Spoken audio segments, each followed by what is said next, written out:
2012. Ύστερα από 2 χρόνια διάσωσης, οι κυβερνήσεις του μνημονίου αυξάνουν το χρέος από το 115% του ΑΕΠ στο 160%. Ένας στους 2 νέους εργαζόμενους βρίσκεται στην ανεργία. Χιλιάδες άλλοι μεταναστεύουν ή καλούνται να ζήσουν με 500 ευρώ. Οι αυτοκτονίες αυξάνονται κατά 20% και οι άστεγοι στην Αθήνα ξεπερνούν τους 20.000. Το Σύνταγμα καταστρατηγείται. Στελέχη τραπεζών αλλά και πρώην θειασότες της Χούντας των συνταγματαρχών τοποθετούνται σε θέσεις κλειδιά του κρατικού μηχανισμού. Όλα είναι πλέον έτοιμα για την τελευταία πράξη της τραγωδίας. Την ολοκληρωτική εκποίηση της Ελλάδας.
«1991.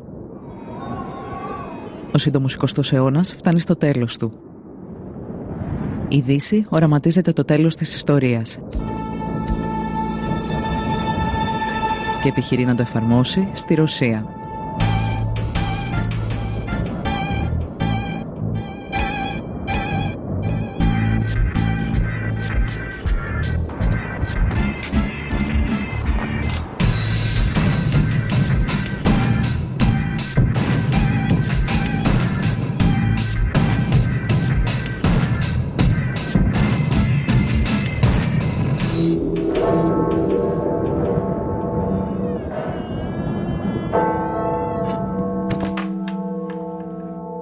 In the Soviet Union, there was a sort of a pincer between the International Monetary Fund and the World Bank. And at that point, I think Larry Summers was head of the World Bank.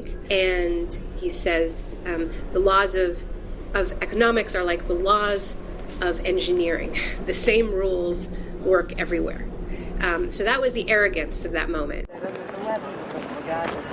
The State Department funded through Harvard University a fairly small group of economists and lawyers to manage this transition for the Russians.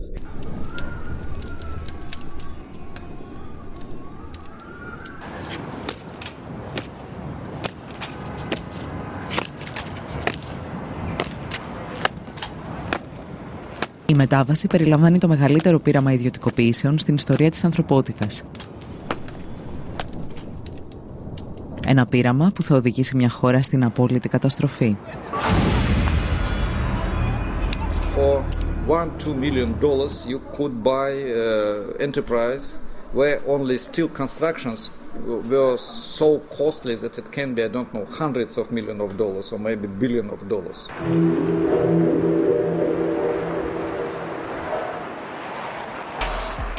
Like huge factories in Ural, in Siberia, in central Russia, former military industrial enterprises, chemical enterprises, steel enterprises, and so on.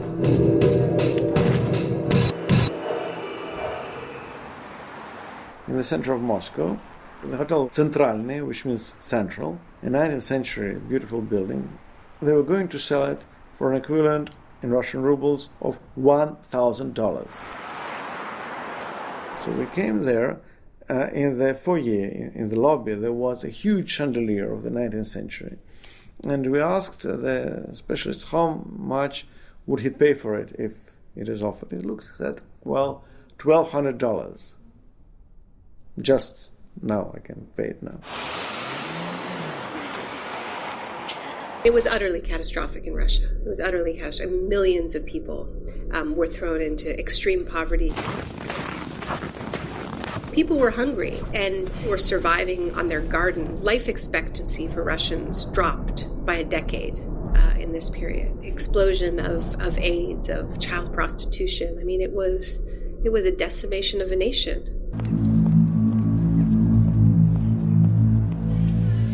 Η εκποίηση μιας χώρας που σχεδιάζεται στη Δύση και εφαρμόζεται από τους Ρώσους ολιγάρχες δεν θα μπορούσε να επιβληθεί χωρίς περιορισμό των δημοκρατικών ελευθεριών.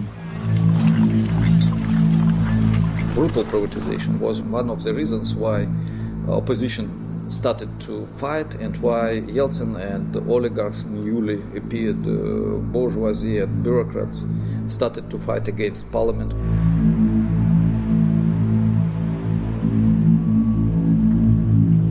Οι κανόνες του παιχνιδιού πρέπει να αλλάξουν.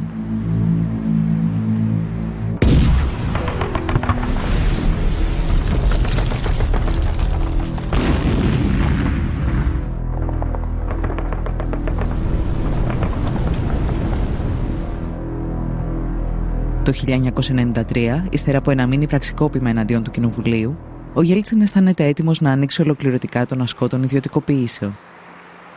I am absolutely certain that privatization in 1994 wouldn't be even technically possible without the coup d'etat of 1993. Η διαδικασία αυτή ονομάστηκε καταστρόικα.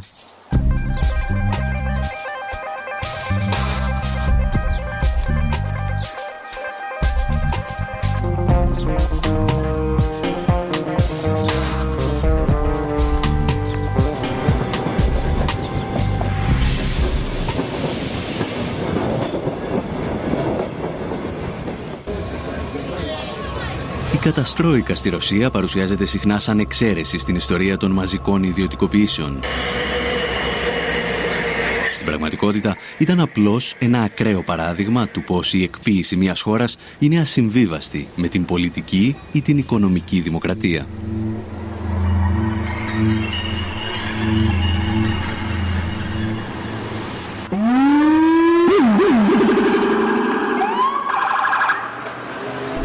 Core neoliberal policies of privatization and deregulation, cuts to social spending, often accompanied by increases in military spending.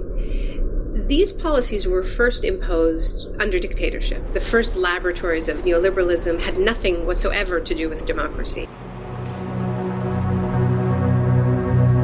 Η πρακτική της εκποίησης έρχεται μαζί με τους ανέμους του νεοφιλελευθερισμού που πνέουν για πρώτη φορά στο Πανεπιστήμιο του Σικάγου. Καθηγητές όπως ο Φρίντριχ Φον Χάγεκ και ο Μίλτον Φρίντμαν αναζητούν ένα πειραματικό εργαστήριο για να δοκιμάσουν τη λεγόμενη ελεύθερη αγορά και το ελάχιστο κράτος. Καθώς όμως καμία δημοκρατικά εκλεγμένη κυβέρνηση δεν δέχεται να εφαρμόσει τις ιδέες τους στο έδαφος της, στρέφονται στη Χιλή του δικτάτορα Πινοσέτ και λίγο αργότερα στην Τουρκία του στρατηγού Ευρέν.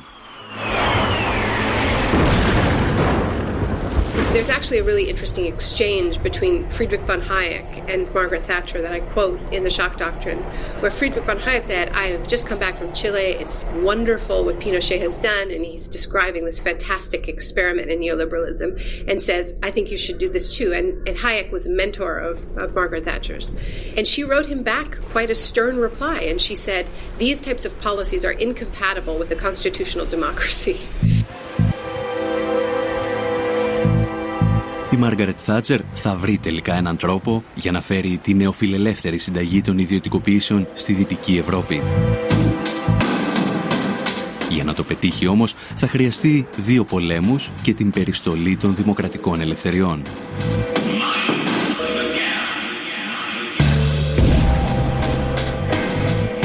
What saved Margaret Thatcher's career as a politician, what got her reelected, was the Falklands War. And she literally said, we won the war abroad and now we must win the war at home. And the war at home was a war against trade unions, and she was explicitly referring to the coal miners. And in an extraordinarily violent way, the Thatcher government just beat down that union. It was some of the most violent attacks on trade union in the Western world.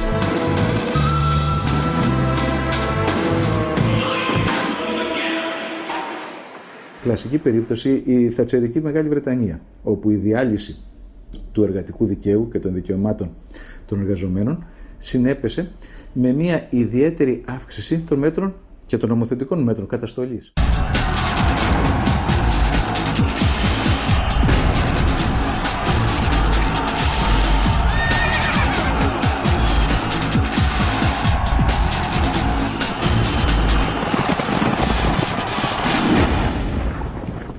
Το πιο χαρακτηριστικό είναι ότι τώρα προβλέπεται στο δίκαιο της Μεγάλης Βρετανίας ότι μια πικετοφορία η οποία θα έχει πάνω από 4 πρόσωπα έξω από ένα χώρο εργασίας θα απογορευτεί ως δυνάμει τρομοκρατική για το φρόνημα των εργαζομένων μέσα στην επιχείρηση.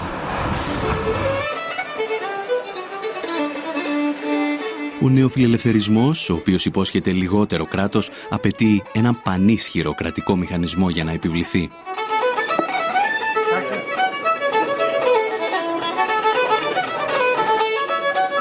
We should never forget that neoliberalism is an ideology. I don't mean this as just dismissing it. By ideology, I mean it's never or very rarely really followed in actual politics. Take Reagan, the first neoliberal in power. Are you aware that, as we all know, the state machinery as such exploded under Reagan? It is clear that neoliberalism can function only through an extremely strong regulative role of the state. So the question should not be these pseudo problems, what amount of state regulation, more capital, but who will do this regulation? A private enterprise system does not mean a free enterprise system. It just means someone's controlling it that you haven't elected. So the idea is with Vulture's Picnic. Οι αιμοσταγείς δικτάτορες όμως, όπως και η θατσερική πολιτική του σοκ, έχουν ημερομηνία λήξης. Πρέπει λοιπόν να βρεθεί ένα νέο μέσο για την επιβολή των μαζικών ιδιωτικοποιήσεων. So it started off without democracy. It started off with dictatorship imposed with brute force, with torture and fear. When the democratic era began in the 80s, there needed to be another mechanism to keep countries in line, and that mechanism became debt.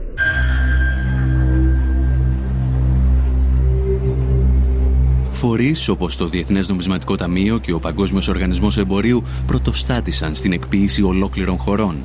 Σύντομα όμως, στο πλευρό τους βρέθηκε και η Ευρωπαϊκή Ένωση.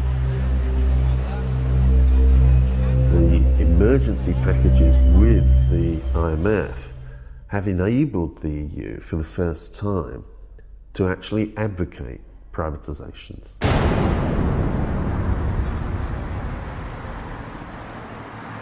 Technically, under the treaty, it shouldn't do this, but of course, it's part of the Troika that's imposed the conditions on Greece, on Portugal, and written in very clearly to those documents is this is conditional on privatization. Las condiciones que pone el Fondo Monetario Internacional y los grandes bancos de los Estados Unidos y de Europa son la entrega total de los derechos ciudadanos.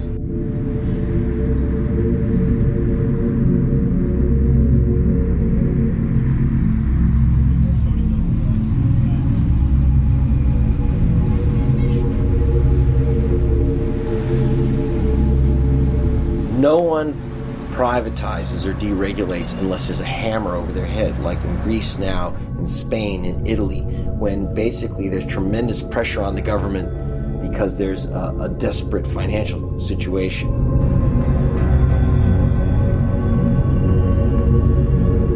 Το χρέος γίνεται μοχλός πίεσης για την ολοκληρωτική εκποίηση και της Ελλάδας.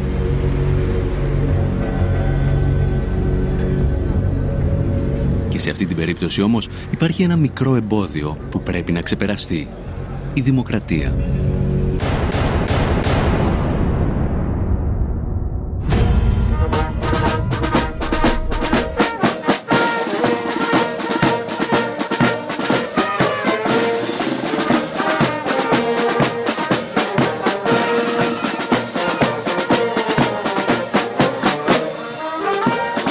This has been one of those moments when really the mask completely comes off, and the fact that this market system is at war with democracy. The project has been about saying to people, you know, you can vote, but it's going to be a popularity contest.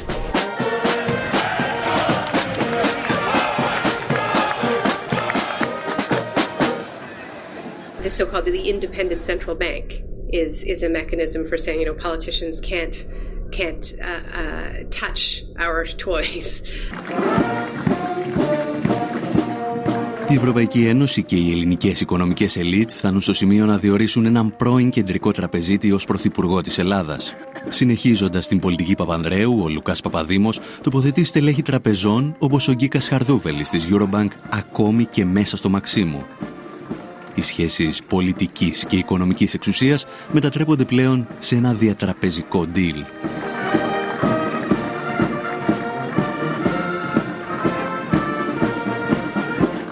Direct cancelling of democracy. The idea is you play with democracy, but when things get serious, experts should take over. We don't have time to play these games, and so on and so on. Greece is portrayed as sort of a nation of children that needs to, you know, have all of these the keys to the car taken away. Y es terriblemente grave lo que ocurre en Grecia, ¿no? Aquí nació la democracia. Y el sistema financiero internacional pretende que aquí muera la democracia.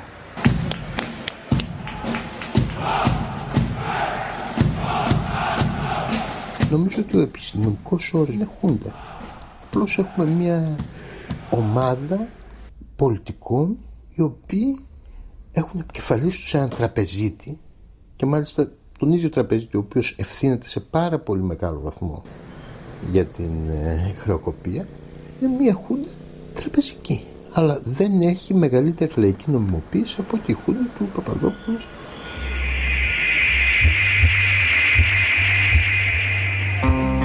Η κυβέρνηση Παπαδήμου είναι απλώς ένα στάδιο για τον οικονομικό έλεγχο της Ελλάδας. Η Ευρωπαϊκή Ένωση θα στείλει πολλούς ακόμη τοποτηρητές. The Floridians have given up their sovereignty to a large extent to Washington, D.C., but in return, they get to decide what Washington, D.C. is going to do because they send their representatives and their senators to Washington, D.C. So I think that's one would need to make a commitment to that kind of a path, not to one where, a German proconsul, comes to Athens and runs, Greek fiscal policy. That obviously raises the question of democratic legitimacy to the extreme. Ο Γερμανός έπαρχος ακούει στο όνομα Horst Reichenbach και έρχεται στην Ελλάδα ως επικεφαλής μιας στρατιάς τεχνοκρατών. Δίπλα του, εκατοντάδες γκρίζα κουστούμια της Ευρωπαϊκής Ένωσης και του Διεθνούς Νομισματικού Ταμείου τοποθετούνται στα σημαντικότερα υπουργεία της χώρας. The task force is then, so to speak, the vehicle in order to bring the member states, the IMF, the OECD and others into the picture. Περνάμε τώρα σε μια νέα περίοδο νέα απεικιοκρατική, σε μια νέα περίοδο στην οποία τα διεθνή οικονομικά και πολιτικά κέντρα επιβάλλουν λογικές, όχι πια μόνο τώρα στην Αφρική, στη Λατινική Αμερική, αλλά ακόμα και στην Ευρώπη, και ότι αυτό γίνεται ένα εγγενές κομμάτι της οργάνωσης του ύστερου καπιταλισμού.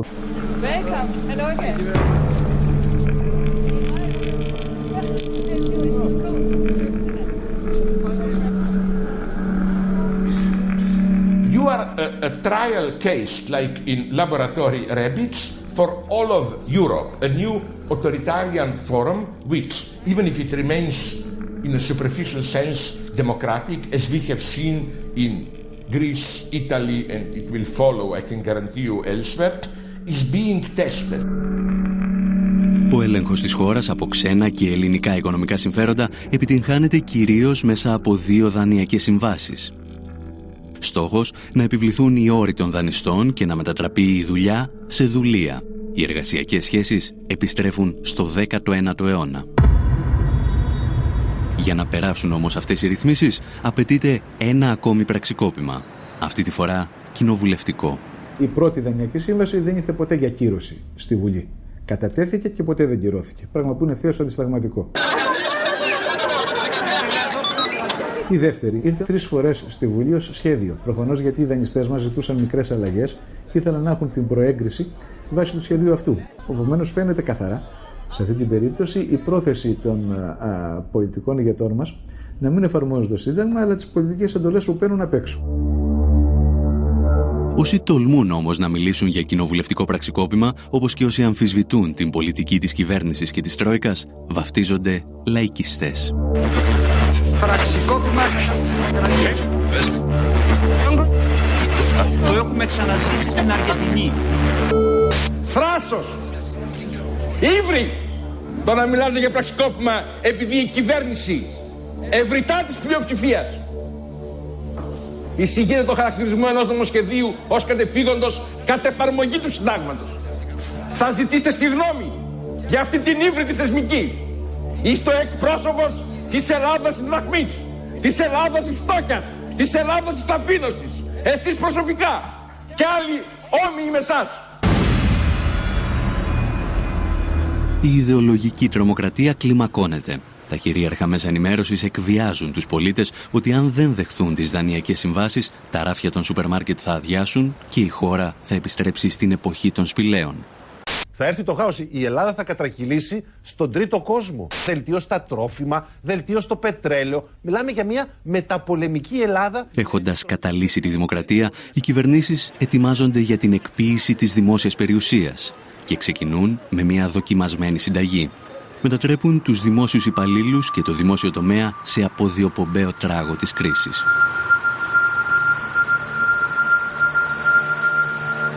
There is a sort of ideology that the public sector performs worse than the private sector, but the empirical evidence for that is not strong, and generally the public sector and the private sector perform pretty much as well as one another. Η ελληνική κυβέρνηση ψεύδεται λέγοντας αρχικά ότι δεν γνωρίζει τον αριθμό των δημόσιων υπαλλήλων και στη συνέχεια ότι αυτοί ξεπερνούν το 1 εκατομμύριο. Αποκρύπτει επίσης ότι το μέγεθος του δημόσιου τομέα και οι μέσες αμοιβές των υπαλλήλων του δεν υπερβαίνουν τον ευρωπαϊκό μέσο όρο. Οι παθογένειες της δημόσιας διοίκησης είναι δεδομένες. Συνήθως όμως είναι η κρατικοδίαιτη οικονομική ελίτ αυτή που πρώτη ρίχνει το λίθος στο δημόσιο. Έχοντας προετοιμάσει την κοινή γνώμη για την εκποίηση, αναζητείται ο μηχανισμός. Τα βλέμματα στρέφονται στη γερμανική Treuhand, την εταιρεία που μετέτρεψε τη 10η μεγαλύτερη βιομηχανική δύναμη του πλανήτη σε έναν κατάλογο αγορών 510 σελίδων.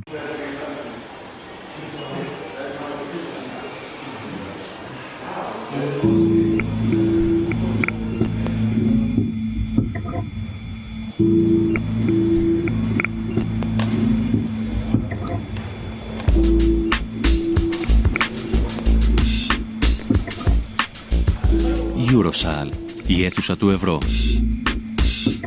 Σε ένα δωμάτιο 280 τετραγωνικών μέτρων χτυπάει η καρδιά του Γερμανικού Υπουργείου Οικονομικών. Για ορισμένους, η καρδιά ολόκληρης της Ευρωζώνης.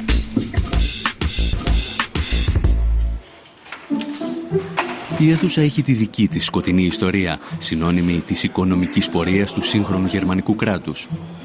Οι επιτελείς της Luftwaffe χάρασαν σε αυτό το δωμάτιο τη στρατηγική τους για τους βομβαρδισμούς ευρωπαϊκών πόλεων.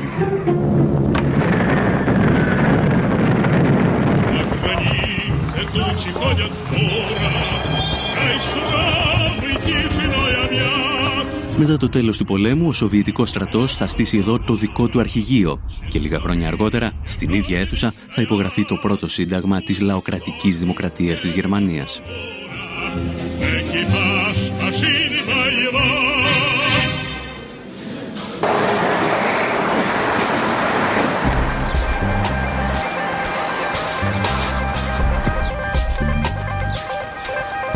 Το αρχιτεκτονικό μεγαθύριο που κατασκεύασε ο Γκέρινγκ ως το μεγαλύτερο κτηριακό συγκρότημα στην Ευρώπη στεγάζει τώρα τη μεγαλύτερη βιομηχανική επιχείρηση εκείνης της εποχής.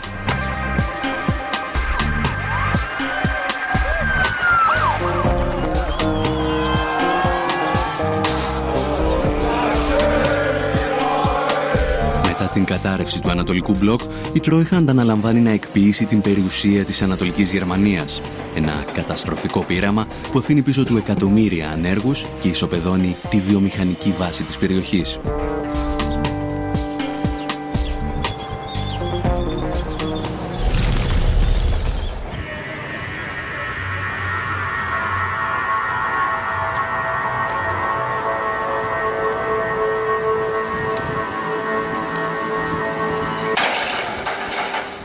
Historisch gesehen ist es natürlich eine fatale Geschichte, weil die Treuhand selbst, also die Idee einer Treuhandgesellschaft, quasi von den Bewegungen innerhalb der DDR ausging.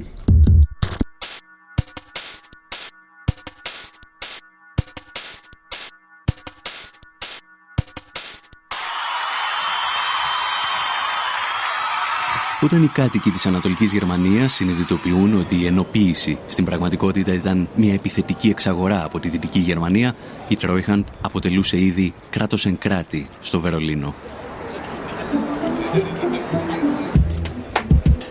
Για να λειτουργήσει το γραφειοκρατικό τερατούργημα, χρησιμοποιείται εξοπλισμός και δίκτυα επικοινωνίας των ενόπλων δυνάμεων της πρώην Ανατολικής Γερμανίας. Η Τρόιχαντ μετατρέπεται σε έναν οικονομικό στρατό κατοχής. Anscheinend während noch die DDR völkerrechtlich bestand, war aber schon maßgeblich beeinflusst natürlich von westdeutschen Politikern, von westdeutschen Managern und letztendlich auch von westdeutschen Finanzhalten. Der Treuhand war also ein beliebter Spruch, sehr wichtig, der hieß Tina. Tina heißt, there is no alternative. Und das Porträt von Maggie Thatcher war auf vielen Schreibtischen.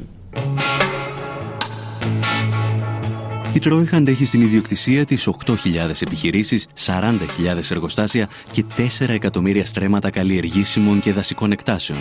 Κυρίως όμως έχει στα χέρια της τις τύχες 4,5 εκατομμυρίων εργαζομένων. Και τότε ξεκινά το μεγάλο πιάτσικο.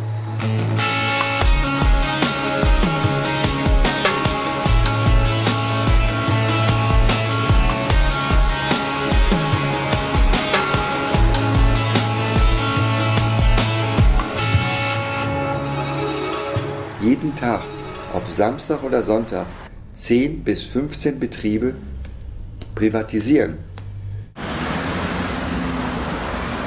Das war natürlich das eigentliche Dilemma und hat auch dann zu Chaos und Schiebereien und Betrügereien geführt. Sind Leute aufgetreten, die überhaupt nicht über das Volumen und den finanziellen Background verfügten, um so ein Unternehmen zu kaufen. Die hatten das Geld schlichtweg gar nicht, sondern sind eingestiegen, haben dann aus dem Unternehmen das Geld rausgezogen, haben damit die Rechnung bezahlt und das Unternehmen nur ausgeplündert und abgewickelt. Und da gibt es zig Beispiele, also sehr, sehr viele. Das hat dazu geführt, dass viele von diesen Firmen dann nachher insolvent waren und von den 4,5 Millionen Arbeitnehmern der DDR-Betriebe blieben nachher nur noch 1,5 Millionen Arbeitsplätze übrig.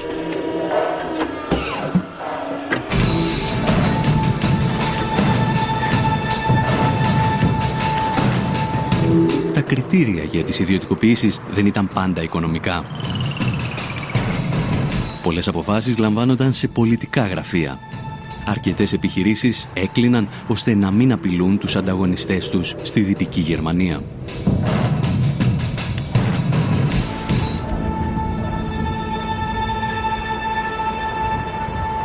Treuhandbetriebe waren ja nicht wertlos. Da wird immer von marode gesprochen, da waren sicher Betriebe dabei, die nicht funktioniert haben und auch marode waren. Aber es waren auch andere Betriebe dabei, die durchaus mithalten konnten mit westlichen Betrieben, die auch exportiert haben in westliche Länder und die Produkte wurden auch im Westen verkauft. Es gab erhebliche Vorwürfe, dass Parteien Gelder bekommen haben, um bestimmte Privatisierungen zu fördern.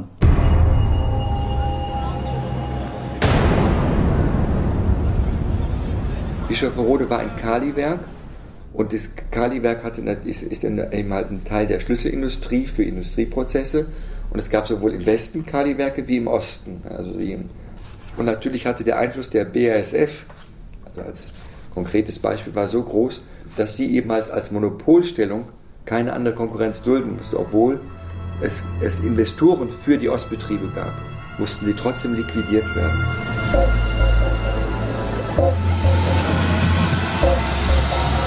Ο απολογισμός από τη δράση της Treuhand είναι τρομακτικός. Το ακαθάριστο εθνικό προϊόν στις περιοχές της Ανατολικής Γερμανίας συρρικνώνεται κατά 30%.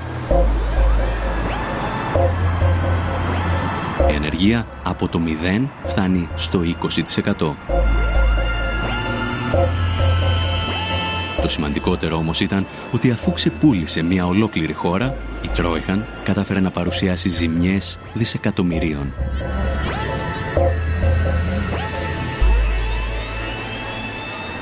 Die Treuhandanstalt etwa 300 Milliarden an Schulden gemacht hat und 60 Milliarden eingenommen hat, während man erwartet hat, dass man 600 Milliarden immer D-Mark einnimmt. Also es sind erhebliche Schulden übrig geblieben, die auch bis heute noch getilgt werden in dem sogenannten Erblastentilgungsfonds und der läuft außerhalb des Bundeshaushalts.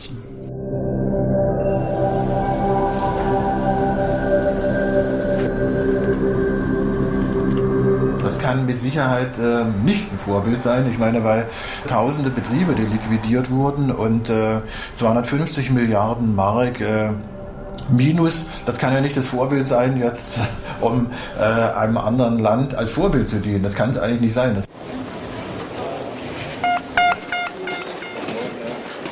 Ladies and gentlemen, good afternoon. Παρ' όλα αυτά, ο πρόεδρος του Eurogroup, Jean-Claude Juncker, παρουσίαζε την Treuhand σαν πρότυπο για την Ελλάδα. I have noted with satisfaction that Greece is willing to set up a privatization fund and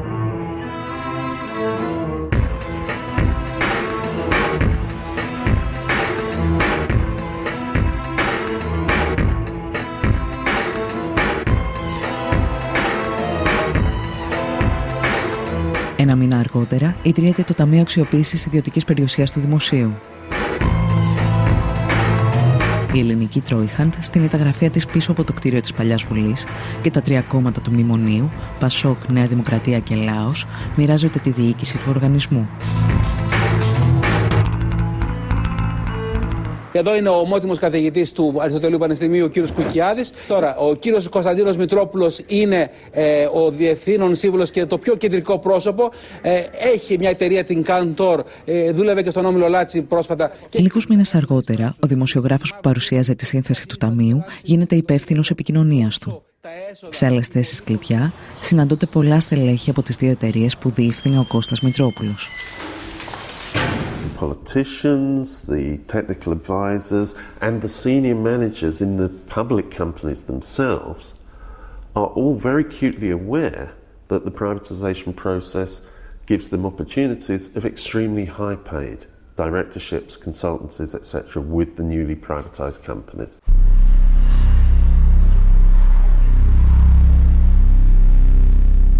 Τη θέση του τοποτηρητή στο Ταμείο καταλαμβάνουν ο Ερβέ Λερουά από την Πρεσβεία της Γαλλίας και ο Μάρτεν Βέρβεϊ από το Υπουργείο Οικονομικών της Ολλανδίας.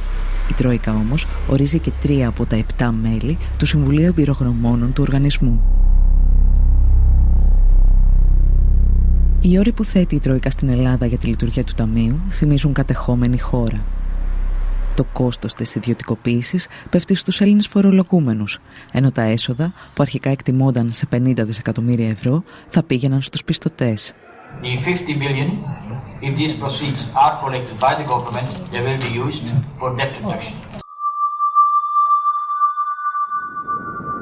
Το Ταμείο λειτουργεί σε συνθήκες απόλυτης μυστικότητας, παρέχοντας υπερεξουσίες στα μέλη του.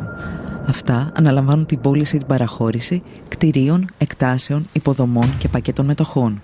Το Ταμείο μπορεί να εκμεταλλευτεί ακόμα και τον Ιγιαλό ή τα αρχαία μνημεία. Μοναδική προϋπόθεση να μείνουν στη θέση τους.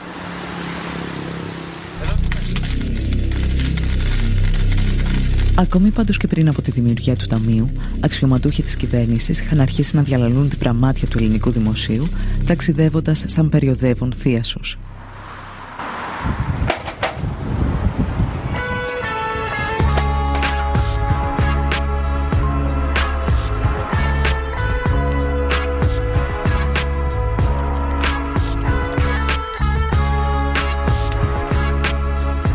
I turn up in central London at Claridge's Hotel, one of the swankiest hotels in one of the swankiest postcodes in all of Britain.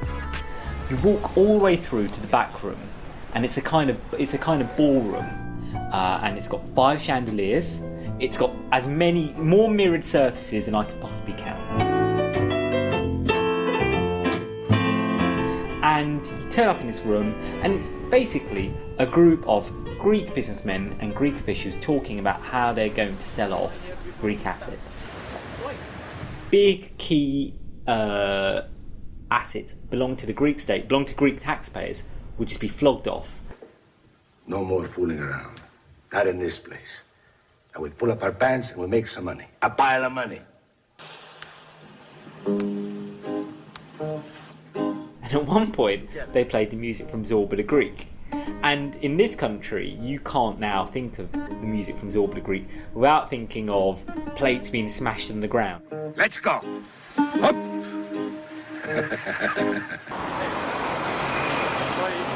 The other thing that you kept hearing in the intervals were you'd hear this song by Monica, who's this Greek pop star, and the lyrics went something along the lines of "Tell me why you don't call me anymore, you don't come anymore." And I thought, again, here's this image which unknowingly they've summoned up of kind of Greece as this kind of pariah state where it's now the pariah within Europe. Η Ελλάδα της εποχής του Ζορμπά είναι η Ελλάδα της υποτέλειας σε ξένες πολυεθνικές που ελέγχουν τις υποδομές της χώρας. Μια υπερχρεωμένη χώρα με ένα διεφθαρμένο πολιτικό σύστημα.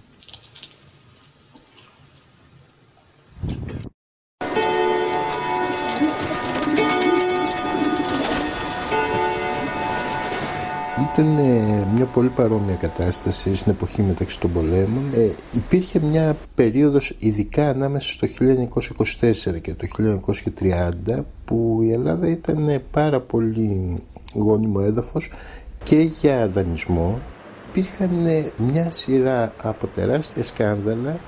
Ήταν δεδομένο ότι οι κυβερνήσεις εξαγοράζονταν μέχρι και το πολύ στενό περιβάλλον του Βενιζέλου. Σε όλα αυτά είχαμε άμεσες παρεμβάσεις των ξένων πρεσβειών.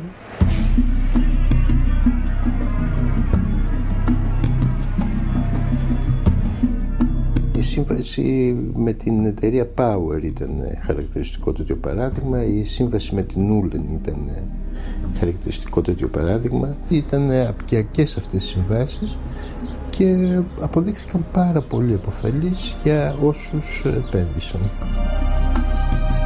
Σχεδόν έναν αιώνα αργότερα, η Τρόικα, σε συνεργασία με τις ελληνικές κυβερνήσεις, απαιτεί την επιστροφή των υποδομών της χώρας σε χέρια ιδιωτών. Αυτό που δεν λένε στους πολίτες είναι ότι τα πειράματα της ιδιωτικοποίησης και της απορρίθμισης που προωθούν έχουν αποτύχει ακόμα και στις ισχυρότερες οικονομίες του πλανήτη. Και οι μεγαλύτερες αποτυχίες αφορούν πάντα υποδομές όπως οι σιδηρόδρομοι, το δίκτυο ίδρευσης και ηλεκτρικής ενέργειας.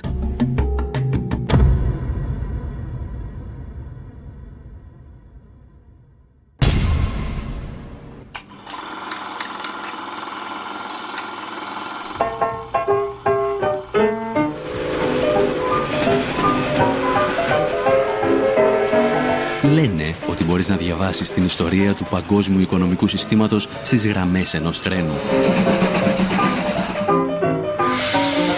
Ο ατμός που οθεί τη βιομηχανική επανάσταση μετατρέπεται σε κερδοσκοπική φούσκα για την αμερικανική οικονομία, όταν δεκάδες ιδιωτικές εταιρείες απλώνουν χιλιόμετρα από μεταλλικές ράγες.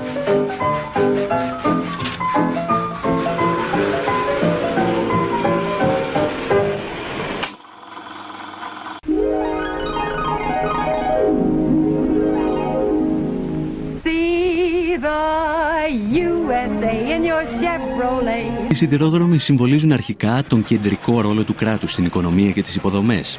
Όμως, μετά το Δεύτερο Παγκόσμιο Πόλεμο, ο οικονομικός φιλελευθερισμός αντικαθιστά τα μέσα μαζικής μεταφοράς με το γεωταχή αυτοκίνητο. 4 ρόδες και ένα τιμόνι οδηγούν το μικροαστικό όνειρο στους αυτοκινητόδρομους της νέας οικονομίας. Η τάση περνά και στην Ευρώπη με καθυστέρηση μερικών δεκαετιών. Όταν οι Τούρκοι δικτάτορες δοκιμάζουν το νεοφιλελεύθερο πείραμα του Πινοσέτ, ο Τουργκούτ Οσάλ θα χαρακτηρίσει τα τρένα κομμουνιστικό δημιούργημα.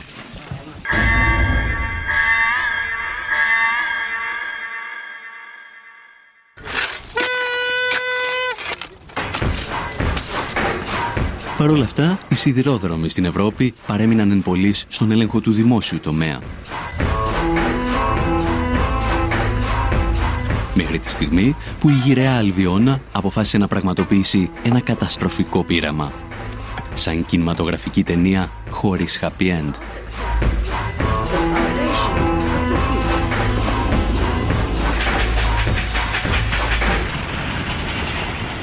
We made the navigators about the privatization of the railways after a railway worker got in touch with me with an idea for a script.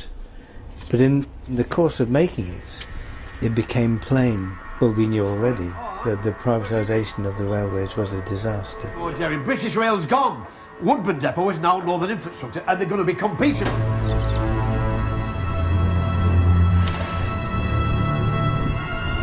Ακόμη και η Μάργαρετ Θάτσερ αναγνώριζε ότι τα τρένα δεν λειτουργούν αποτελεσματικά έξω από το δημόσιο τομέα. Όμως ο Τζον Μέιτζορ προχωρά στην ιδιωτικοποίησή του το 1993 και το βρετανικό κοινό αντιδρά.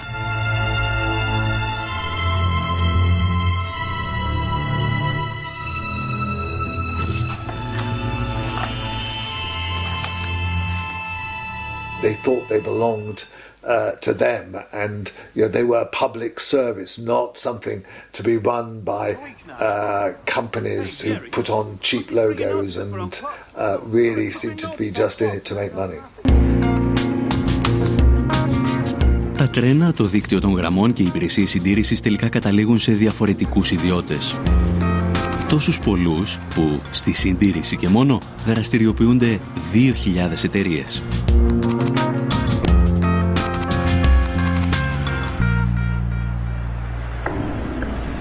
What that meant was first of all there was a divergence of interests between two parts of a system that should actually really belong together. The stupidity of it came through the subcontracting. That is when a private company, say, gets the job to maintain a section of track. Well, the first company may have quite strict rules about safety. By the time you've subcontracted 2 or 3 stages, who's to know who is safe? Deaths have got to be kept to an acceptable level. Shut up. What's an acceptable level? 2 a year. Yeah, but nobody's been killed for the past 18 months. Any volunteers?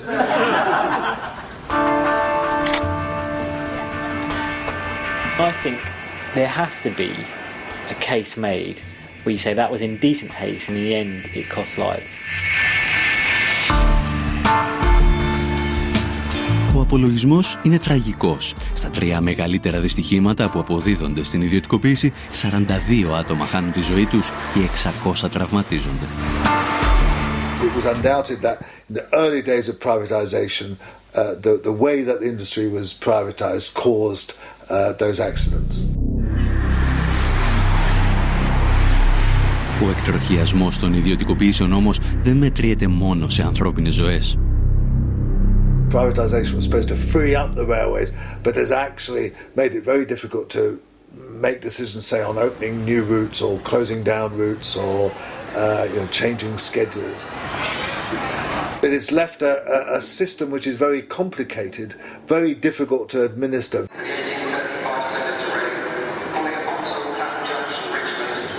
It was bad for the passengers. It was a chaotic organisation. It didn't work and hasn't worked. And it's lost a huge amount of money. Μέσα σε 3 χρόνια το δημόσιο πληρώνει σε επιδοτήσεις στις ιδιωτικές εταιρείες ό,τι κέρδισε από το ξεπούλημα των τρένων. Και το κόστος για τους φορολογούμενους δεν σταματά εκεί.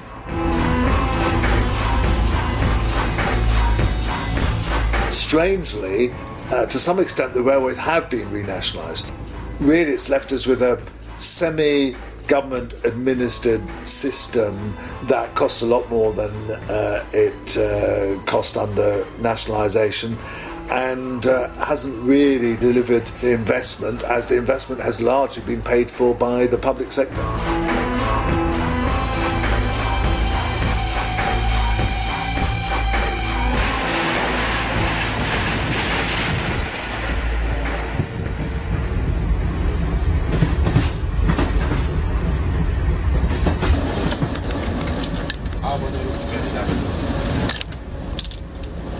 Η Ελλάδα δεν διδάσκεται τίποτα από τη Μεγάλη Βρετανία. Οι κυβερνήσεις του Μνημονίου θέτουν σε εφαρμογή το σχέδιο ιδιωτικοποίησης των σιδηροδρόμων. Πάντα με τη βοήθεια των κυρίαρχων μέσων ενημέρωσης. Πάει πολύ αργά, είναι καθυστερημένο στις ώρες του, είναι βρώμικο συχνά, έτσι. Είναι χαρακτηριστικό ότι οι αιτήσεις ζημίες στο ομίλο ΟΣΕ και της Τρενοσέ φτάνουν το 1,2 δισεκατομμύρια ευρώ. Τα ελληνικά τρένα παρουσιάζονται ως ο πλέον ζημιογόνος δημόσιος οργανισμός στην Ευρώπη. Ποιος ευθύνεται όμως για αυτό το χρέος?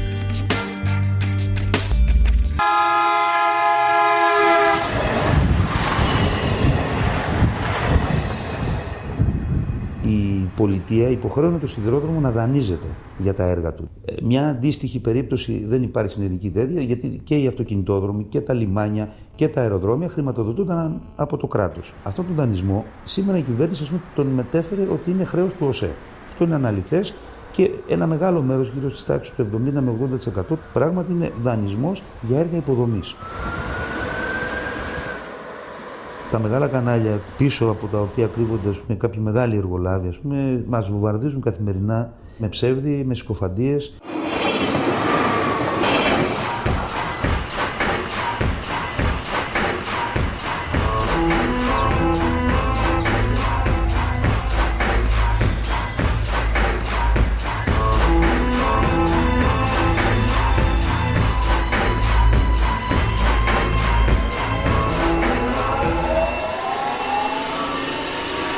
Η κριτική εστιάζεται στους μισθούς των εργαζόμενων και στο κόστος λειτουργίας. Έτσι, υποβαθμίζονται κολυσιαία σκάνδαλα στα οποία μπλέκονται πολιτικοί, ελληνικές αλλά και ξένες εταιρείες.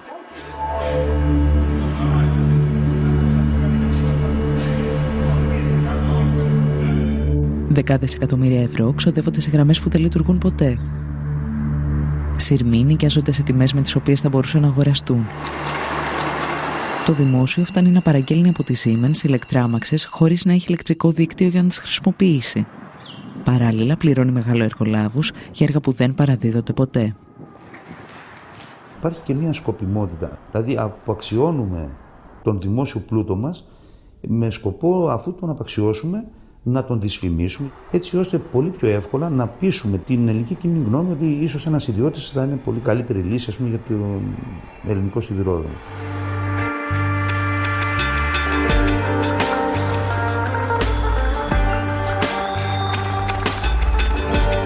Στο όνομα της εξυγίανσης, η κυβέρνηση απαξιώνει περαιτέρω το σιδηρόδρομο. Μειώνει δραστικά το προσωπικό, υποβαθμίζοντας την ποιότητα, αυξάνει πάνω από 60% τις τιμές των εισιτηρίων και κλείνει μεγάλο μέρος των γραμμών.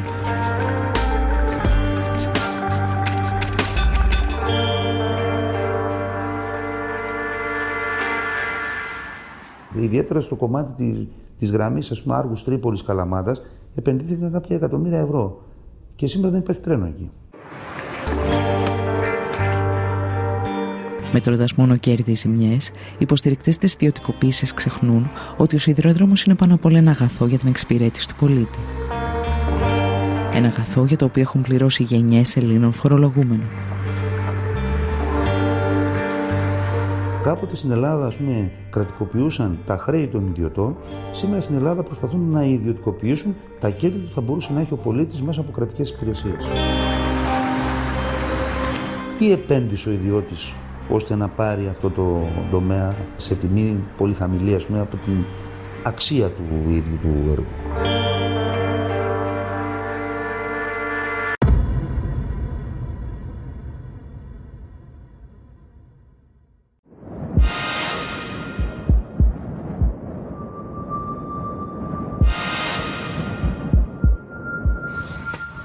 Αν ο σιδηρόδρομος αποτελεί ένα βιβλίο της οικονομικής ιστορίας, το δίκτυο ίδρευσης προσφέρει μαθήματα για τη διαχείριση ενός μονοπωλίου.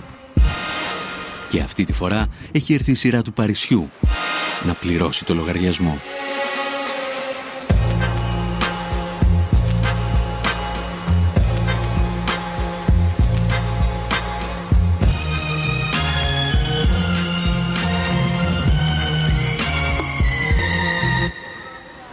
Water is the outstanding example of a monopoly. No water company in the world operates on a competitive basis. There's only ever one network. It's not worth ever investing in two competing networks.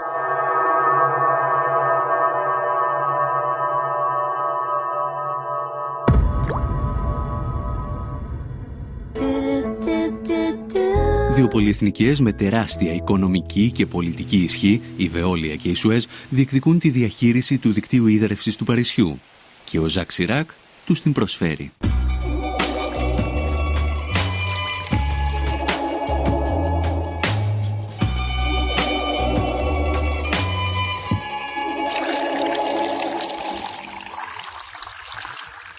En 1985, il y a eu une décision politique prise par Jacques Chirac, qui était alors maire de Paris, de diviser Paris en deux, selon les deux rives, et en divisant Paris en deux selon les deux rives, de confier à chaque grand groupe privé et à sa filiale une rive de Paris pour la distribution de l'eau et la facturation. Il n'y avait pas d'arguments techniques avancés. Il n'y avait pas d'arguments, on va dire, même financiers. Il y avait, je pense, une position idéologique qui était de dire le privé est plus efficace. Ο λογαριασμός έρχεται φουσκωμένος στους πολίτες. Οι τιμές αυξάνονται συνεχώς επί 15 χρόνια. Le bilan au niveau du prix de l'eau, c'est une facture qui a quand même été multipliée par 260%, donc fois 2,5. Donc c'est vrai qu'on a eu une augmentation croissante du prix de l'eau, avec parfois, comment dirais-je, pas d'explication technique ou économique qui justifiait l'augmentation.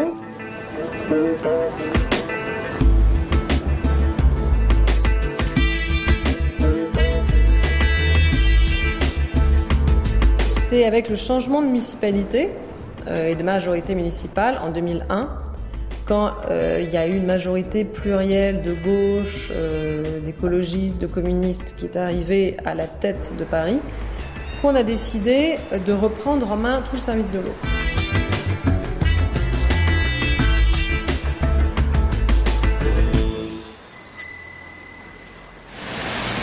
Σε αντίθεση με τους ιδιώτες, η νέα δημοτική εταιρεία ίδρευσης, η οποία συστήνεται το 2010, μειώνει τα τιμολόγια κατά 8% και επενδύει όλα τα έσοδά της στην ανανέωση του δικτύου.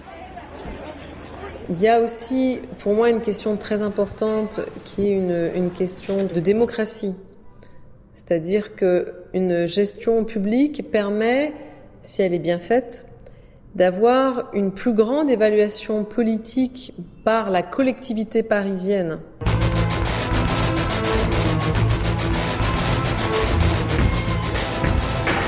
Οι Βεόλια και η Σουέζ αντιδρούν, αφού χάνουν καθαρό εισόδημα 60 και 30 εκατομμυρίων ευρώ ετησίως. Ασκούν πιέσεις στην κυβέρνηση, στο Δήμο και στα συνδικάτα εναντία στην Άν Λεστράτ, η οποία κίνησε τη διαδικασία.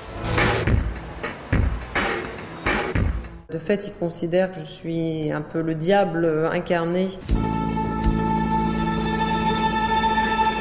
Η μάχη του Παρισιού φέρνει στο φως το παρασκήνιο της διαπλοκής ανάμεσα στις πολυεθνικές του νερού και την πολιτική εξουσία. Jérôme Monod, qui était le dirigeant de la Lyonnaise des Eaux, était celui qui avait été l'un des dirigeants du parti de Jacques Chirac. Παρά τις διασυνδέσεις τους όμως, οι πολυεθνικές του νερού φαίνεται να χάνουν τη μάχη με τους πολίτες. There were a number of political campaigns and battles fought right across Europe, and indeed right across the world at the time. The result of those battles was largely that people rejected water privatization very strongly. Η Ευρωπαϊκή Ένωση όμως γυρίζει την πλάτη της στις αποφάσεις των πολιτών. Γραμμή στις Βρυξέλλες χαράσουν οι πολυεθνικές και επόμενος στόχος τους είναι η Ιταλία.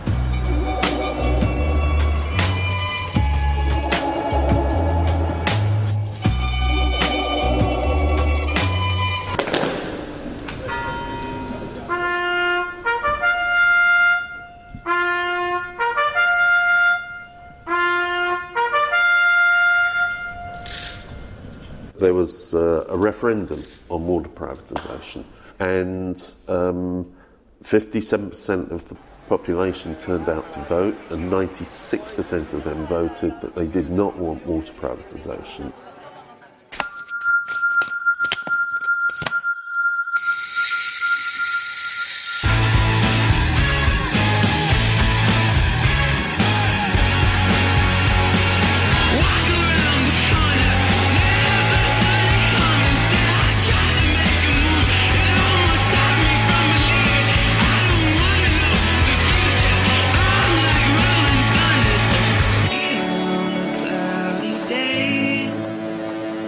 Even Berlusconi said, I can't privatise the water. There's been a referendum that says we're not allowed to.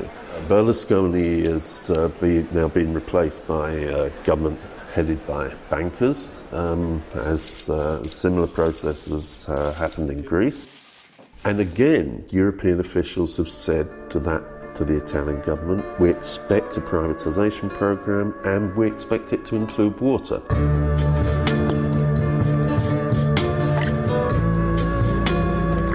Με μυστική επιστολή τους προς τον νέο Ιταλό Πρωθυπουργό, ο Ζαν-Κλοντ Τρισέ και ο Μάριο Ντράγκι από την Ευρωπαϊκή Κεντρική Τράπεζα απαιτούν αυτό που απέρριψε ο Ιταλικός λαός.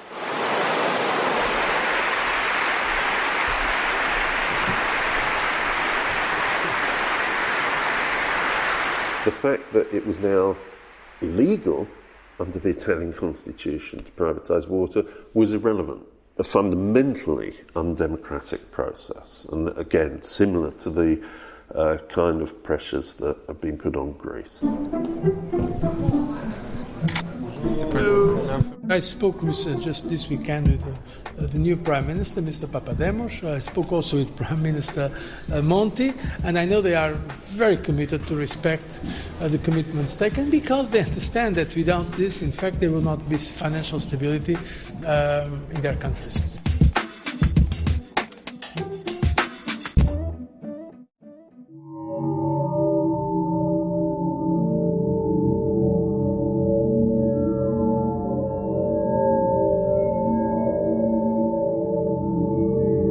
Γνωρίζουμε παγκοσμίως ότι εκεί που δρά βοηθητικά το Διεθνές Νομισματικό Ταμείο, τα νερά ιδιωτικοποιούνται.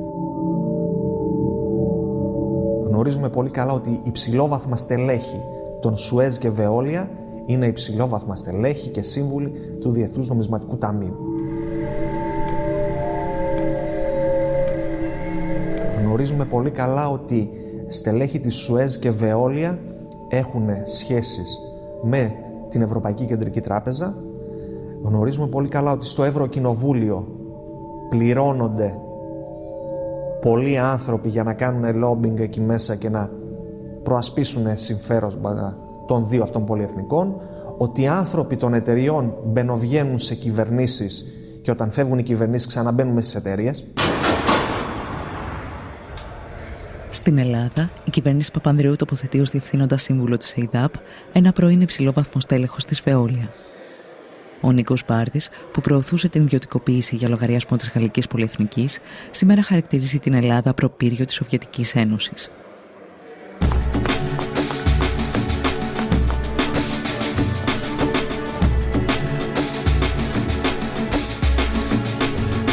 Τα σχέδια ιδιωτικοποίησης όμως δεν ξεκινούν την εποχή του μνημονίου. Η εκποίηση του δικτύου ίδρευσης και αποχέτευσης στην Αθήνα και τη Θεσσαλονίκη αρχίζει επί κυβερνήσεως Σιμίτη με την εισαγωγή στο χρηματιστήριο.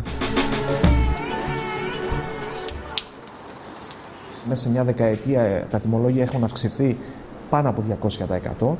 Οι υπηρεσίες αντίστοιχα όμως δεν έχουν βελτιωθεί κατά 200%. Οι υπηρεσίες έχουν χειροτερεύσει πάρα πολύ. Το 2008 η Νέα Δημοκρατία ξαναφέρνει στο προσκήνιο το θέμα της ιδιωτικοποίησης και 3 κοινοπραξίες λαμβάνουν θέσεις μάχης. Ήταν ο όμιλος της Σουέζ με μια κοινοπραξία με την Ελάκτορ. Ήταν ο όμιλος της Veolia, της δεύτερης μεγάλης πολυεθνικής, με τον όμιλο της Μαρφίν και μια ισπανική αυτή τη φορά, η Aqualia, μαζί με τη Γεκτέρνα. Στελέχη της Σουέζ τότε ερχόντουσαν στα κτίρια. Το τι συζητιόνταν πίσω από κλειστές πόρτες δεν το γνωρίζουμε. Αυτό όμως που γνωρίζουμε πάρα πολύ καλά είναι ότι οι εταιρείες αυτές και κυρίως η Σουέζ έχουν κατηγορηθεί στο εξωτερικό για χρηματισμό δημοσίων υπαλλήλων, κρατικών υπαλλήλων και πολιτικού προσωπικού χωρών της πολιτισμένης Δύσης.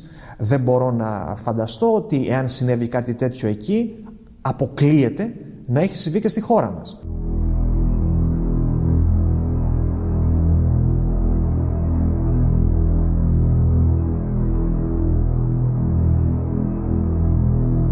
Η προκήρυξη των εκλογών διέκοψε ή έχει αναστείλει προς το παρόν την πορεία ιδιωτικοποίησης της ΕΙΑΘ. Θέλω να μου πείτε αν γίνεται κυβέρνηση, αν θα συνεχίσετε αυτή τη διαδικασία ή αν διαφωνείτε με αυτή την προοπτική. Είμαστε αντίθετοι στην ιδιωτικοποίηση των υδάτινων πόρων.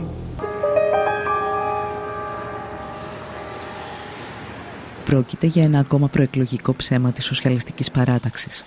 Μετά τις εκλογές, η κυβέρνηση συνεχίζει τα σχέδια ιδιωτικοποίησης 2 κερδοφόρων επιχειρήσεων, της ΕΙΔΑΠ και της ΕΙΑΘ. Το κύριο επιχείρημα του κράτους, αλλά και των εταιριών που λιμένονται τον υδάτινο πλούτο του πλανήτη σε όλα τα μήκη και τα πλάτη, ότι δεν πρόκειται να αγοράσουμε τα ποτάμια σας, δεν πρόκειται να αγοράσουμε τις πηγές σας, δεν πρόκειται να πάρουμε τα δίκτυα και να φύγουμε. Αυτά είναι εδώ. Όπως και η Ακρόπολη είναι εδώ και θα την αγοράσουν και θα φύγουν. Εμείς θα πάρουμε μόνο τη συντήρηση, τη διανομή, τη διαχείριση και την τιμολογική πολιτική. Αυτό που παραλείπουν από οι θειασότες της ιδιωτικοποίησης είναι ότι το κόστος αντικατάστασης του δικτύου παραμένει στους πολίτες. Συνεπώς, οι εταιρείες δεν έχουν κανένα κίνητρο για να στηρούν αυτό το δίκτυο.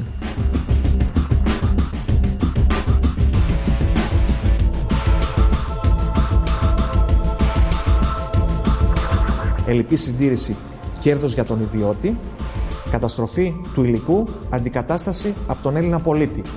Τα κέρδη στον ιδιώτη, η ζημία στον Έλληνα πολίτη φορολογούμενο.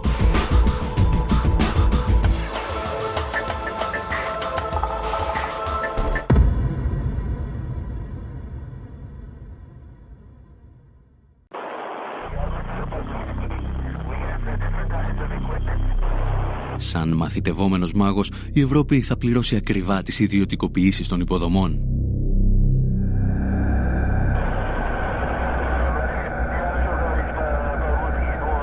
Οι δυνάμεις της αγοράς όμως θα δείξουν το αληθινό τους πρόσωπο ακόμη και στη γενέτειρα του νεοφιλελευθερισμού, τις Ηνωμένες Πολιτείες.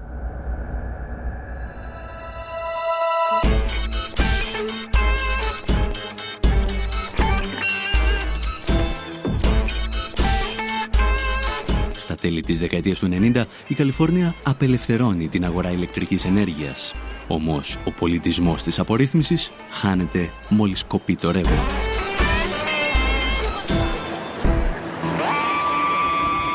The fantasy that you can have a market in electricity or gas, that's just not possible. It is a natural monopoly. There's only one wire going to your house.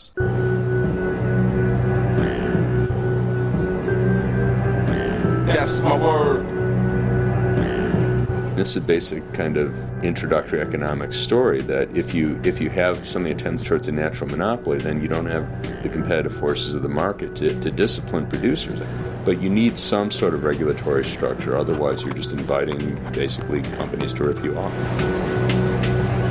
Historically, utility rates in the United States were very heavily regulated, very tightly controlled. In the 90s, they changed that. They started to change that.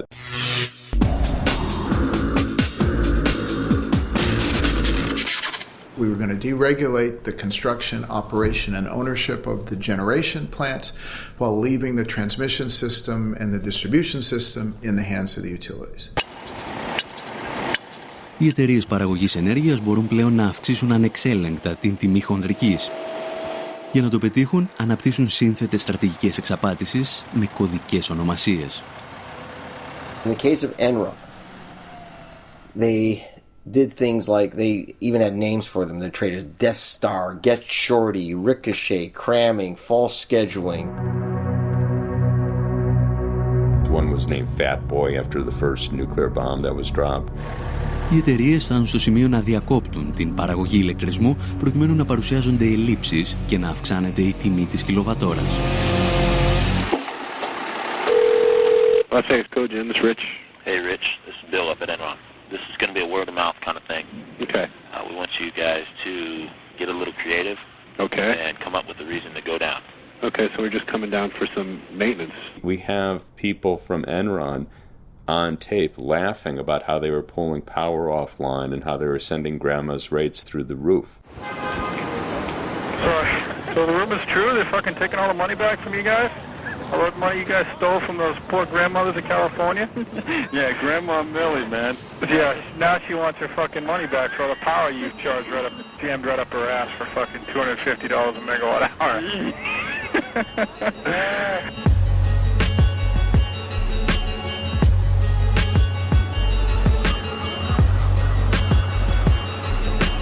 The other was basically to game the market. So basically they can get paid for electricity that they were never actually delivering. And what ended up happening was you had prices rising hundreds of percent, even thousands of percent during those peak periods.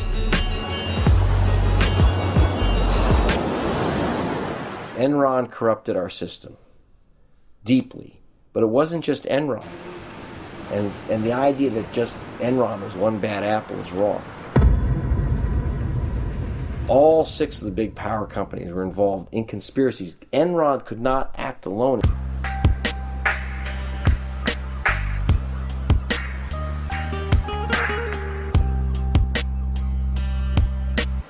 Στην Καλιφόρνια, οι πολίτες πληρώνουν το κόστος του πειράματος και με έναν διαφορετικό τρόπο.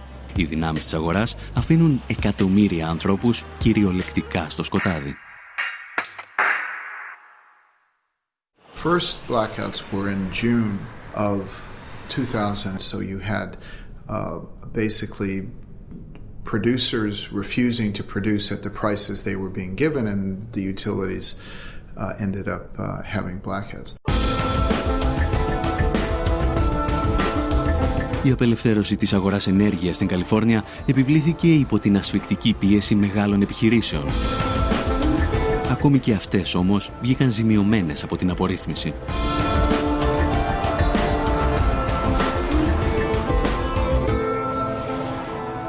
The irony, of course, is that major utility users, big businesses who use vast amounts of energy, were major advocates for the deregulation. When the energy crisis hit, they were among the most significant victims, given the amount of energy that they consumed.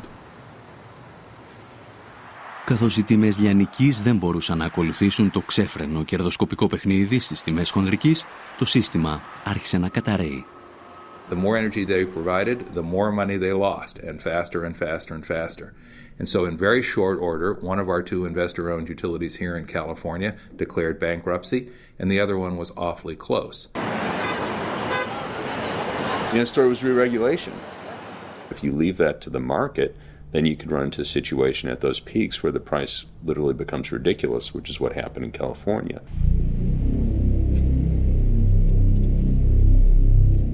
Regulation is the application of democracy to the economy. It's how we as a public democratically control monopoly businesses so they don't control us.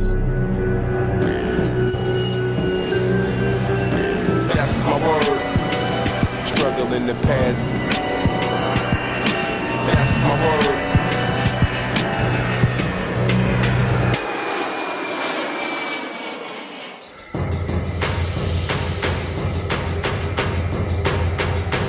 Η Ευρώπη θα γνωρίσει τις δικές της σκοτεινές ημέρες από την απορρίθμιση και τις ιδιωτικοποίησεις στην αγορά ενέργειας. Η απορρίθμιση ξεκινά με τη συνθήκη του Μάστριχτ, όταν η Ευρωπαϊκή Ένωση υπόσχεται βελτίωση των υπηρεσιών και μείωση των τιμών.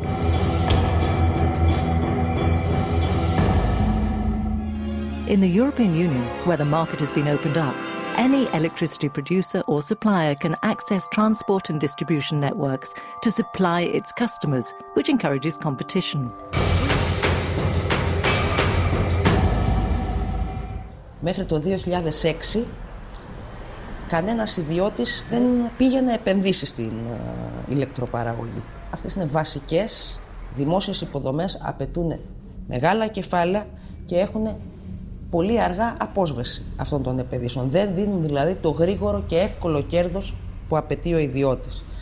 Σταδιακά λοιπόν από το 2000 μέχρι το 2006, για να γίνει η αγορά ελκυστική στους ιδιώτες και να επενδύσουν, άρχισαν να αυξάνονται συνεχώς τα τιμολόγια της λαϊκής κατανάλωσης.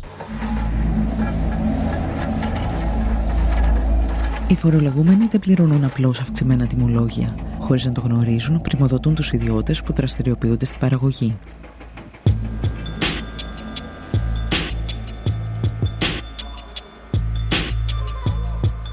Ο Μυτιληνός έχει την αλουμίνα της Ελλάδος και ο Λάτσης στα ελληνικά πετρέλαια, τα δηληστήρια. Αυτοί χρειαζόταν ρεύμα και κάναν μονάδες παραγωγής ρεύματος για τις δικές τους επιχειρήσεις. Όμως επειδή είδαν ότι συμφέρει καλύτερα να μην κάνουν αυτό, να μην παίρνουν το δικό τους ρεύμα, δίνουν αυτό το ρεύμα στη ΔΕΗ με 100 ευρώ τη μεγαβατόρα στη χοντρική, ενώ η ίδια η ΔΕΗ πουλάει ρεύμα και στους άλλους βιομήχανους αλλά και σε αυτούς με 43.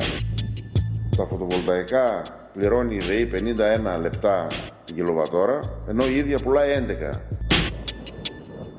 Με τις συνεχείς αυξήσεις των τιμολογίων όμως, οι ιδιώτες καταλαβαίνουν ότι μπορούν να κερδοφορήσουν και από την εμπορία της ηλεκτρικής ενέργειας.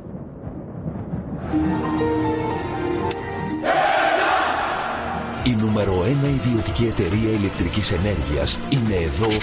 Ο Δόκτωρ Λάμπρος ο ρευματολόγος και η κυρία Φωτεινή άλλαξαν ρεύμα χωρίς καμία αλλαγή στο μετρητή τους. Κάποια στιγμή λοιπόν εμφανίστηκαν και οι ιδιώτες πάροχοι. Τι σημαίνει λοιπόν πάροχος? Σημαίνει απλά μεσίτης. Γι' αυτό και ονομάζονταν και αεριτζίδες, γιατί δεν είχαν τίποτα.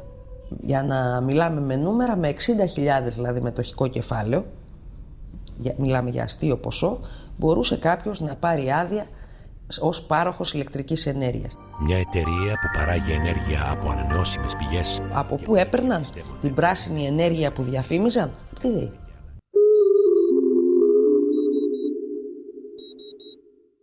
Αρχικά, οι ιδιώτες έπρεπε να εγγυούνται ότι διαθέτουν το ρεύμα που υπόσχονται να πουλήσουν. Η Ευρωπαϊκή Ένωση όμως τους απάλλαξε και από αυτή την υποχρέωση. Δεν χρειαζόταν δηλαδή να έχει ο άλλος εγγύηση ότι έχει αυτό που σκοπεύει να πουλήσει. Υπό αυτό το καθεστώς, η Ελληνική Ρυθμιστική Αρχή Ενέργειας θα ανοίξει τις πόρτες σε εταιρείες από τις οποίες σύντομα θα προκύψουν οι Enron της Ελλάδας. Υπάρχουν 63 άδειες σε τέτοιους παρόχους. Η μεγαλύτερη ήταν η Ενέργεια και η Ελλάς Power. Οι δύο εταιρείες δεν αποδίδουν στο δημόσιο σειρά από δαπάνες που αυτό πραγματοποιεί για την παραγωγή και διανομή του ρεύματος. κάποια στιγμή έπαψαν να αποδίδουν οποιαδήποτε χρήματα, δηλαδή ακόμα και αυτά που απαιτούνταν για την ενέργεια που είχαν συμβολαιοποιήσει να αγοράσουν. Σέπραξαν και το γνωστό χαράτσι για το ρεύμα και βγήκαν όλα αυτά τα ωραία χρήματα στην Ελβετία.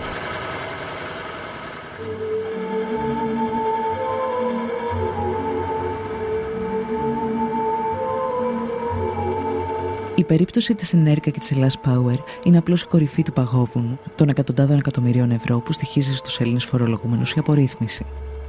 Στα 12 χρόνια της έναρξης της απελευθέρωσης της αγοράς ηλεκτρικής ενέργειας, ούτε η γραφειοκρατία μειώθηκε, ούτε οι υπηρεσίες έγιναν καλύτερες προς τους καταναλωτές, ούτε το μείγμα καυσίμου βελτιώθηκε, αντίθετα η εξάρτηση της χώρας βάθινε ενεργειακά και τα τιμολόγια έχουν αυξηθεί σε τάξη άνω του 80%.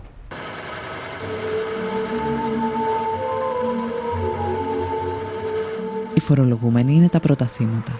Το κόστος όμως μετριέται και στις πλάτες των εργαζομένων. Το βάρος του κράτους πέφτει στα ορυχεία και στους σταθμούς παραγωγής. Πριν την απελευθέρωση, που ξεκίνησε το 98-99, είχε 35.000 εργαζόμενους, τακτικό προσωπικό, και σήμερα έχει 22.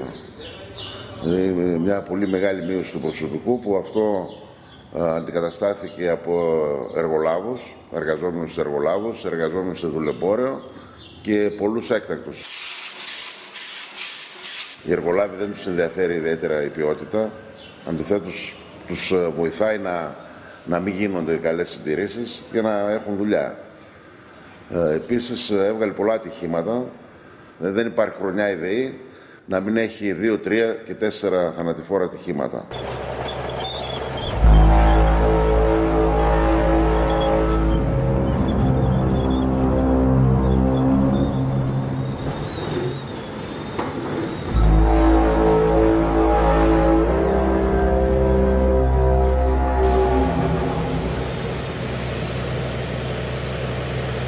Αδιαφορώντας για το δημόσιο συμφέρον και τις επιπτώσεις στην κοινωνία, τα κόμματα του Μνημονίου προωθούν τώρα και την ολοκληρωτική εκποίηση της δημόσιας επιχείρησης ηλεκτρισμού.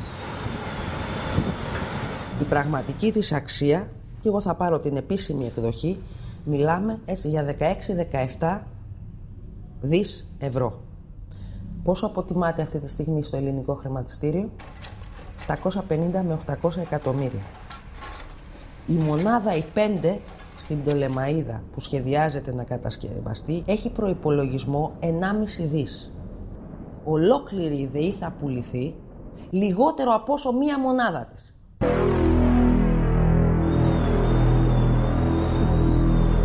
Ο ελληνικός λαός στην ουσία πλήρωσε χρόνια να κάνει δίκτυα μέχρι να πάει μέχρι το τελευταίο χωριό, τα οποία θα μπορούν να τα εκμεταλλεύονται πλέον οι ιδιώτες, κυρίως είναι οι ιδιώτες κρατικοδίαιτε, και βγάζουν από αυτά παρά να προσφέρουν κάτι. Η ΔΕΗ δεν χτίστηκε από κανέναν ιδιώτη, χτίστηκε 60 ολόκληρα χρόνια από το ειστέρημα του ελληνικού λαού. Η ηλεκτροδότηση σε όλη τη χώρα είναι περιουσία μας. Δεν μπορούμε να τη χαρίσουμε.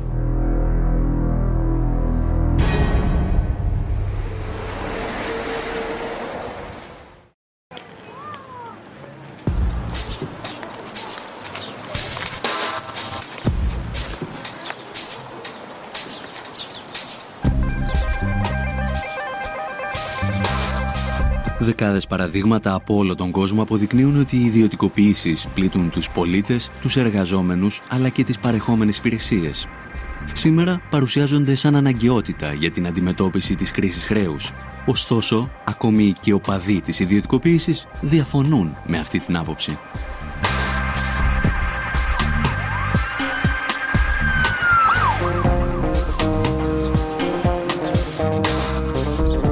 A lot of privatization isn't necessarily the best thing to do in the middle of an economic crisis, because privatization is certainly going to lead to people being laid off.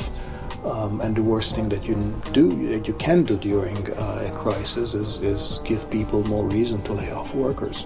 You will get a bit of money in the short run because of that. So it'll be good for your balance sheet for maybe a year, but then after that you lose the income. In real economic terms, will be a drop in the ocean in the short term and an economic loss in the long term. Εν τέλει, η παγκόσμια κρίση χρέους, την οποία δημιούργησε ο ιδιωτικός τομέας, είναι το πρόσχημα για μια γενικευμένη επίθεση στη δημόσια περιουσία. Μια επίθεση που σε ορισμένες περιπτώσεις γίνεται συγκαλυμμένα.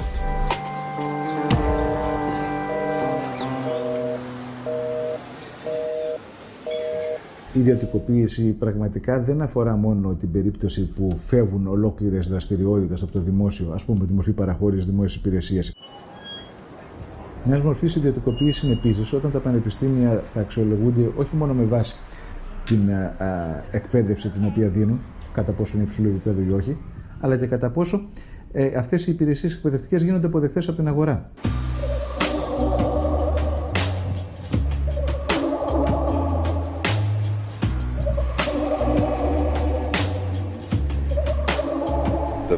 Supposedly public universities are being forced to adapt themselves to the same kind of market imperatives. So what we will find is a process of assimilation in which the public universities become more and more like the private ones, profit-making enterprises that seek essentially to sell education. And that the whole principle of public education is that education isn't a commodity, it's the right of every citizen. Η προσπάθεια ιδιωτικοποίησης συνεχίζεται ακόμη και σε αυτό που ο Μάρξ κάποτε αποκαλούσε γενική διάνοια, τη συσσωρευμένη κοινωνική και τεχνολογική γνώση που παράγει τον πλούτο μιας κοινωνίας. How Bill Gates became the richest man in the world. It was precisely through privatization of commons. In what sense? What Bill Gates offers is something that constitutes the very common space that we use in order to communicate, to exchange notes, not only knowledge, but generally news, whatever, like internet, whatever. In order to be in touch with each other, we have, as it were, to enter the Bill Gates domain.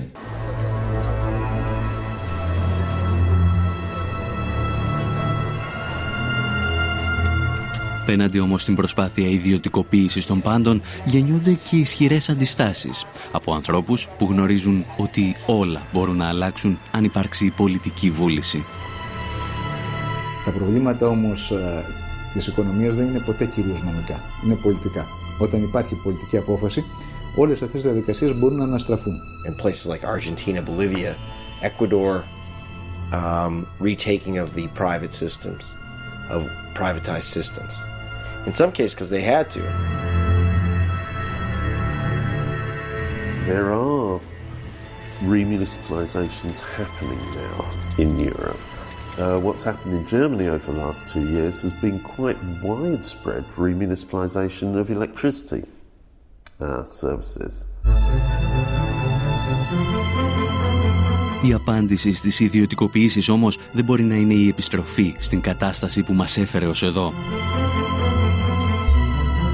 Στόχος είναι πάντα η δημόσια περιουσία να ελέγχεται από αυτούς που τη δημιούργησαν, τους εργαζόμενους. I think we have to learn lessons from the past, and the management structure needs to be more democratic.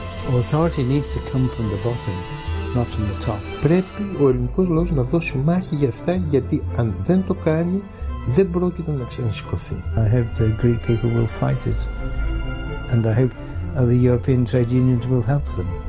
To students and workers in Greek universities, I say that resist with all your might and main. No, you are not victims. Okay, you are, but basically you are fighting, my God.